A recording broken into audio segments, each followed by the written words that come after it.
नमस्कार, प्रणाम जी। एक ऐसा उद्बोधन, एक ऐसा स्वागत का शब्द, एक ऐसा अभिवादन जो बहुत प्यारा लगता है, बहुत मीठा लगता है। प्रणाम जी एक अभिवादन की जो बीज मंत्र है, यह है श्री प्रणामी जो पंथ है उसको मानने वाले इस उद्बोधन को करते हैं। और आज हमारा सौभाग्य है कि आज हमारे साथ महर्षि स्वामी सागर सिंधुराज महाराज विराजमान हैं और हम चर्चा करेंगे विभिन्न मुद्दों को लेकर, अध्यात्म को लेकर, धर्म को लेकर और गाय के संरक्षण को लेकर के। महाराज जी, आपका बहुत बहुत स्वागत है। और मैं पूछना चाहूँगा कि श्री प्रणामी धर्म जो श्री कृष्ण जी के अनुयायी के रूप में माना जाता है, साथ साथ जो जैसे श्रीमद् भागवत गीता है, इसी तरह से आपके यहाँ एक बीतक बोलते हैं, एक पुस्तक है, धार्मिक पुस्तक, और जहाँ तक मैंने उसको पढ़ा है वो भी वही संदेश देती है जो श्रीमद् भागवत गीता का जो मूल मंत्र है कि हम किस तरह से अच्छा जीवन जिए। तो आप बताएंगे कि ये श्री प्रणामी जो धर्म है इसकी शुरुआत कैसे हुई और हमारे जो भारत में या भारत से बाहर ये जो पंथ है तो इसको मानने वाले और इससे हम लोग क्या लाभ ले सकते हैं। पहले तो सभी दर्शकों को सादर वंदन प्रणाम। श्री कृष्ण प्रणामी धर्म निजानंद संप्रदाय, यह वास्तव में दर्शन पर आधारित होता है। जब भी कोई पंथ आपका नया सृजित होता है तो उसका एक दर्शन आता है और उस दर्शन, उस फिलॉसफी के बेस पर थोड़ा सा डिफरेंसेस आते हैं। करीब 400 वर्ष पूर्व हमारे आदि गुरु धनी श्री देवचंद जी महाराज वे दीक्षित हुए थे राधा वल्लभ मत में जी। और राधा वल्लभ मत में दीक्षित होने के बाद उन्होंने कृष्ण की ऐसी आराधना करी कि कृष्ण उनके जीवन में अनेक लीलाएं हुई। जैसे वो किसी मूर्ति पर जल डाल दें तो मूर्तियां जीवित हो जाएं, और जैसे गाँवों में कहीं होता है कि भाई यहाँ प्रेत की जीवनी रहती है, कुछ रहती है, तो उन प्रेतों पर उनके दर्शन मात्र से उनके दर्शन को आते थे और मुक्त होते थे। इस तरह की बातें बताई जाती हैं। धनी श्री देवचंद जी को परमात्मा श्री कृष्ण ने दर्शन दिया और एक बात कही। उनके बचपन में एक प्रश्न उनके मन में आया। हमारे यहाँ ग्रंथ एक नहीं अपितु दो हैं। बीतक है जो बीत गया जी, उसमें एक इतिहास है और पूर्ण इतिहास है जो तिथियों के पर आधारित लिखा है। 400 वर्ष पूर्व जो तिथियां घटित हुई उनमें जो घटनाएं घटित हुई, क्योंकि मुझे लगता है कि भारतीय संस्कृति के हिसाब से या भारत के इतिहास के हिसाब से वो सबसे 400 वर्ष पूर्व का जो समय था वो ऐसा समय था जब भारत में विदेशियों का आना आरंभ हो चुका था और जो संस्कृति थी वो संस्कृति एक मिश्रित संस्कृति का रूप ले रही थी, है ना। आपने देखा होगा कि कई मंदिर जो हैं वो मुस्लिम कला का स्थापत्य जो कला है तो उसका उसमें दर्शन में होता है। तो वो ऐसा काल था। उस काल में धनी श्री देवचंद जी को परमात्मा के दर्शन हुए और उन्होंने दर्शन दे करके उनकी एक इच्छा थी कि मैं कौन, है ना, मैं कौन, कहाँ से आई है और कहाँ कौन मेरो भरतार, कि मैं कौन हूँ, आत्मा कौन है, मैं कहाँ से कौन हूँ और मेरा कौन है, हाँ मेरा मालिक कौन है। जी जी। तो परमात्मा ने उनको दर्शन दिए और उनको कहा कि तुम परम धाम की सुंदरबाई सखी हो। इसलिए आपने देखा होगा कि हमारे यहाँ जो संगत को कहा जाता है सुंदर साथ, जी जी, सुंदरबाई का जो साथ है, सुंदरबाई को इस स्पेशली इस समय में एक मुखिया के रूप में बनाया गया कि जो भी परमात्मा से बिछड़ी हुई आत्माएं हैं उनको लाने का काम सुंदरबाई का। हमारे मानो कि जिसको ये स्मरण आ गया कि मैं कृष्ण की सखी हूँ, कृष्ण की गोपी हूँ, वो प्रणामी धर्म में दीक्षित हो गया जी। एक साधारण तौर पर आप इसको इस तरह से ले सकते हैं। और जिसको स्मरण नहीं आया वो अभी भी अनेक मार्गों से ला करके आना वहीं पर है। जैसे दिल्ली जाना है, अगर हम रास्ता भटक गए तो हम बिजनौर के रास्ते निकल जाएंगे। नहीं, वही जैसे मैंने कि पढ़ा कि ब्रह्मा कुमारी में भी मैं कौन आत्मा, शरीर नहीं आत्मा समझते हैं, इधर उनका परमात्मा से कैसे कनेक्शन होगा, परमात्मा से उनका वही जो जितने भी ग्रंथ हैं, चाहे आप सनातन में ले लीजिए, आप जो हाँ, जो मूल देखिए, मूल तो वही रहेगा ना, मूल के प्रति आकर्षण। या हम कह सकते हैं ओम ओमेन अल्लाह एक ही नाम है, क्योंकि परमात्मा तो एक ही है। इसमें भी उन्होंने प्राणनाथ जी ने एक भेद निकाला, जो उनके बाद उनके शिष्य हुए जिन्होंने इस धर्म को प्रचार किया।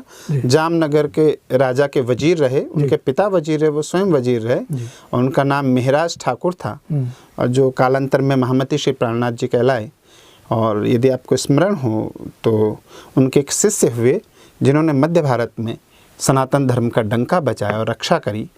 तो उन्होंने लिखा बड़ा स्पष्ट और कहा कि भाई ठीक है, उस समय के मौलवियों ने उनको माना, क्योंकि वो जो काल था वो केवल भारतीय परिप्रेक्ष्य में नहीं, आप इस्लाम के भी परिप्रेक्ष्य में वो जो काल था वो बड़ा ऐसा काल था, क्योंकि उस समय तो हमारे धर्म में ही अनेक जीवों पर दया करो एक सिद्धांत लेकर ईसा मसीह गए, और जीवों पर दया करो का उन्होंने थोड़ा सा अपना, वहाँ के राजा ने अपने हिसाब से उसको मॉडिफाइड किया और उसको थोड़ा मोल्ड कर दिया। कुरान में कुर्बानी का शब्द आता है, और भारत हमारे धर्म ग्रंथों में समर्पण का भावना, जी जी, अपना सर्वस्व समर्पण कर देना। जी जी, यहाँ तक कि महामती श्री प्राणनाथ जी ने कहा कि जो नूह नबी थे 40 साल तक अपने भांजे मारे,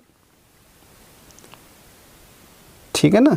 तो वो जो हमारे उसमें रास का वर्णन है भागवत में, और वो जो कृष्ण के साथ घटी घटनाएं हैं वसुदेव देवकी के, तो वो सारे उन्होंने कुरान में बताया कि कुरान में है।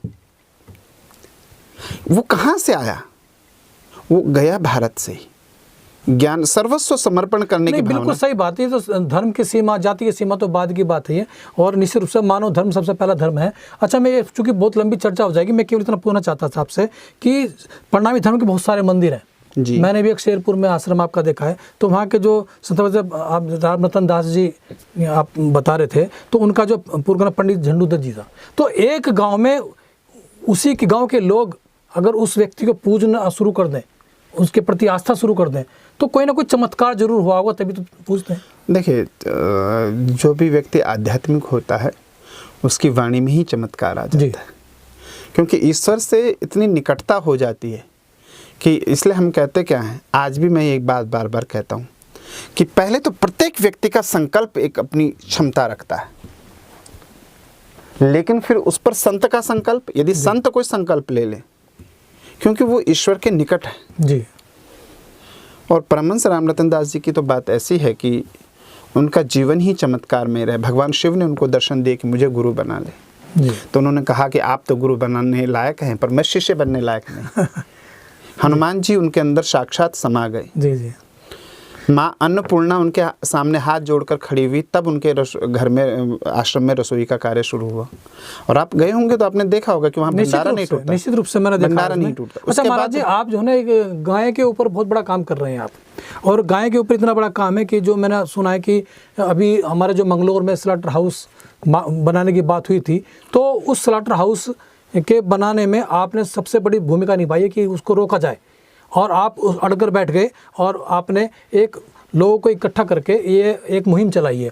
तो बिल्कुल निश्चित रूप से तो आपका जो मानना है वो यही है ना कि देवभूमि में इस तरह का काम न हो। देवभूमि में मैं तो कहता हूँ पृथ्वी पर कहीं ना हो, लेकिन हमने 3 बार इसको रुकवा दिया जी। अब मैं फिर कहूँगा तो कंट्रोवर्शियल, लेकिन वर्तमान सरकार की कोई इच्छा नहीं लगती है कि वो इसको रोकना चाहती है, क्योंकि अभी भी मेरे पास वहाँ के मुस्लिम बंधुओं का फ़ोन आया कि महाराज जी अब तो यहाँ मशीनें भी आने लग गई हैं। और ये तो बहुत ही शर्मनाक बात है कि मांस निर्यात करने में भारत नंबर 1 है। वो देश जिस देश का संदेश है जीवों पर दया करो, हम चींटी के लिए भी दाना छोड़ते। हमारे घर में पहली रोटी गाय की और आखिरी रोटी कुत्ते की निकलती है जी। मैं हिंदू मुस्लिम सिख ईसाई की बात नहीं कर रहा हूँ, बिल्कुल सही बात, मैं साधारण बात कर रहा हूँ। हमारे यहाँ पशुओं के नाम रखे जाते हैं, हमारे यहाँ चिड़ियाओं को दाना दिया जाता है, चींटी जैसे प्राणी का हम लोग ध्यान रखते हैं, जहाँ चींटी का भट्ट हो वहाँ पर आपके हमारे घरों में भी बरसात में निकलती, तो क्या करते हैं, थोड़ा सा आटा डाल दो, ये लेकर के चली जाएंगी। उस देश में कहीं भी बने वो गलत है। और फिर उस पर जहाँ सरकार, आप जैसे ही उत्तराखंड की सीमा में प्रवेश करते हैं तो एक बोर्ड आता है, उस पर लिखा रहता है देवभूमि उत्तराखंड में आपका स्वागत है। तो महाराज जी मैं रुकना चाहूँगा ब्रेक के लिए, अभी थोड़ा विराम करेंगे, फिर बात करेंगे। हमारे साथ है सिंधुराज जी महाराज और हमारी वार्ता कंटिन्यू रहेगी। ब्रेक के बाद फिर आपका स्वागत है। हमारे साथ है सिंधुराज जी महाराज। हम बात कर रहे थे, तो महाराज जी आप अभी बात कर रहे थे कि देवभूमि जो बॉर्डर है वहाँ पर एक बोर्ड लगा है, देवभूमि में आपका स्वागत है, तो क्या कहना चाहते थे आप? देखिए, देवभूमि में स्वागत है, देवभूमि मतलब देवताओं की भूमि जी। और प्रशंसा की बात कहूँगा कि हमारा जन्म ऐसी भूमि में हुआ जहाँ स्वर्गारोहणी है जी। स्वर्ग के लिए अगर आप सशरीर जाना चाहते हैं तो स्वर्गारोहणी पूरे विश्व में एक ही जगह है, उत्तराखंड जी जी, है ना, बद्रीनाथ से आगे। ऐसी देवभूमि में मांस की फैक्ट्री लगे तो फिर वो बोर्ड उतारना पड़ेगा आपको। पहले सरकार को लिखना पड़ेगा राक्षस भूमि में। आप रामायण पढ़िए, महाभारत पढ़िए या कहीं भी पढ़िए, राक्षसों का कार्य है, राक्षसों ने किया है ना मांस भक्षण। कहीं राम का आया वर्णन, कहीं कृष्ण का वर्णन आया, पांडवों का वर्णन आया, किसका वर्णन आया? राक्षसों ने किया। राक्षसों के यहाँ मांस की फैक्ट्री होती थी, राक्षसों को मांस की आवश्यकता है, तो आपको सबसे पहले वो लिखना पड़ेगा कि राक्षस भूमि उत्तराखंड में आपका स्वागत है। हाँ, एक तरफ हम राम मंदिर बना रहे हैं, दूसरी तरफ हम गाय की हत्या कर रहे हैं। नहीं नहीं नहीं, वो राम मंदिर तो तब भी उधर है। आप एक चीज़ देखिए, आप कुंभ कर रहे हैं जिला हरिद्वार में, पतित पावनी गंगा यहाँ सबके पाप धो रही है, और उस पतित पावनी गंगा में जब निरीह पशुओं का रक्त जाएगा, वो भैंसा है, चाहे गाय है, चाहे बकरा है, चाहे सुअर है, जो भी कटेगा उसका रक्त कहाँ जाएगा? सरकार जल संरक्षण की नीति ला रही है। एक पशु के मरने पर 5000 लीटर पानी लगता है, कहाँ जाएगा ये? आप देखिए, हम गए थे आगरा के पास जहाँ वो शेल्टर हाउस है, उसके 25 किलोमीटर के एरिया में आप हैंडपंप से पानी भरिए, आधा घंटे के बाद कीड़े पड़ जाते हैं। क्या हम ये भविष्य अपने बच्चों को देंगे? प्रश्न केवल एक मीट फैक्ट्री का नहीं है।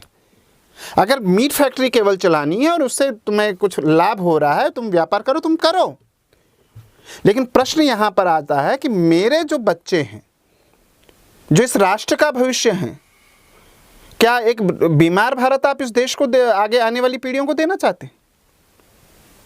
तो महाराज जी, इसके लिए आप किस किन लोगों से मिले हैं? क्या लोग, जैसे कि आप मुख्यमंत्री से मिले होंगे, आप राज्यपाल से मिले होंगे, आप केंद्र में भी गए होंगे, तो आपको क्या कोई ऐसा आश्वासन नहीं मिला कि ये फैक्ट्री रुक सके?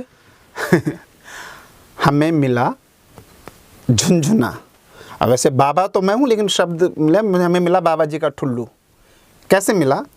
मैं एक माननीय मंत्री से मिला, उत्तराखंड सरकार के शहरी विकास मंत्री जी से। उन्होंने मुझे कहा कि महाराज जी आप चिंता मत कीजिए, हमने कानून बना लिया है कि जिला हरिद्वार में कहीं भी शेल्टर हाउस नहीं बनेगा। बल्कि मैंने प्रति प्रश्न किया कि जिला हरिद्वार ही क्यों, उत्तराखंड क्यों नहीं? खैर, हमने कहा फिलहाल ये रुक गया। हम बड़े प्रसन्न हुए, आए, हमने अपने कुछ साथियों को लगा उस कानून को ढूंढो। शायद वो 295 या 252 का एक धारा इन्होंने बढ़ाई है। उसमें ये कानून ये बनाया है कि यदि सरकार चाहे तो किसी भी स्थानीय निकाय या उत्तराखंड के किसी भी क्षेत्र में शेल्टर हाउस को बैन कर सकती है। यदि सरकार चाहे तो डिस्क्रिप्शन पावर अपने पास रख ली। लेकिन उसमें क्या करा कि जिला हरिद्वार में नहीं बनेगा, ऐसा कोई कानून पास नहीं हुआ है। अब यहाँ के लोग जन आंदोलन करेंगे तो रुकेगा, नहीं तो मीट फैक्ट्री तैयार हो चुकी है, आपका स्वागत करेगी। जब हरिद्वार में आप गंगा दर्शन के लिए आएंगे, जब आप कुंभ के स्नान के लिए आएंगे, संत समाज आएंगे, तो पहले गौ माता और अन्य निरीह पशुओं के रक्त में स्नान करेंगे, उसके बाद गंगा में स्नान करेंगे, और फिर वापसी में पुनः उस रक्त के स्नान करके इस रक्त रंजित भूमि को आप कोई अगर बचा सकता है तो परमात्मा बचा। महाराज जी, एक आखिरी सवाल पूछना चाहता हूँ कि अभी कुंभ चूँकि स्टार्ट होने वाला है, और भले ही ये चूँकि कोरोना का काल है, बहुत सारी सावधानी बरतनी होगी, लेकिन तब भी संत महात्मा नागा लोग सब आएंगे, स्नान भी होगा। तो क्या आप इस जो ज्वलंत मुद्दा है गाय के संरक्षण का, गाय की जान बचाने का, स्लॉटर हाउस रोकने का, तो क्या संतों के बीच लेके जाएंगे आप? संत हैं कहाँ? आज आप जाइए ना, सबने सरकारी ऐड ले रखी है, सब सरकार से पैसा ले रहे हैं, कोई सत्य बोलने की हिम्मत नहीं कर रहा है। वे लोग सत्य बोलने की हिम्मत नहीं कर रहे हैं जिन्होंने घर बार छोड़ दिए। हम जा चुके हैं संतों के बीच में, अभी नए पत्रक तैयार किए हैं, पुनः सभी संतों के पास जाएंगे, क्योंकि भारत की भूमि बांझ नहीं है, यहाँ संत होंगे। ऐसे संत भी होंगे जो केवल आरामदायक जीवन के लिए साधु बने, लेकिन ऐसे संत भी हैं जो जीवन का कल्याण और जगत के कल्याण के लिए संत बने। हम सभी संतों के पास जाएंगे, क्योंकि रुड़की के निश्चित ही बहुत चिंता का विषय है। जब संत ही आरामदेही हो जाएं, संत ही अपनी संतई छोड़ दें, और संत ही जो अराजकता है, जो अन्याय है, जो मनुष्यता का विरुद्ध काम है, यानी स्लॉटर हाउस गाय की रक्षा के लिए भी अगर संत नहीं आगे आता तो निश्चित ही प्रश्न उठना स्वाभाविक है। हमारे साथ जो आज जुड़े थे सागर सिंधु राज जी महाराज, आपका बहुत धन्यवाद। आपने निश्चित रूप से बहुत बड़ी चिंता व्यक्त की है, और यदि देवभूमि को बचाना है तो स्लॉटर हाउस तो रोकना ही होगा, गाय का संरक्षण करना ही होगा, तभी हम देवभूमि को देवभूमि कहने लायक कह सकते हैं, और तभी इस कुंभ की सार्थकता भी होगी। बहुत बहुत धन्यवाद आप सबका, और फिर हम किसी से मिलेंगे, तब तक जय हिंद, जय भारत, नमस्कार।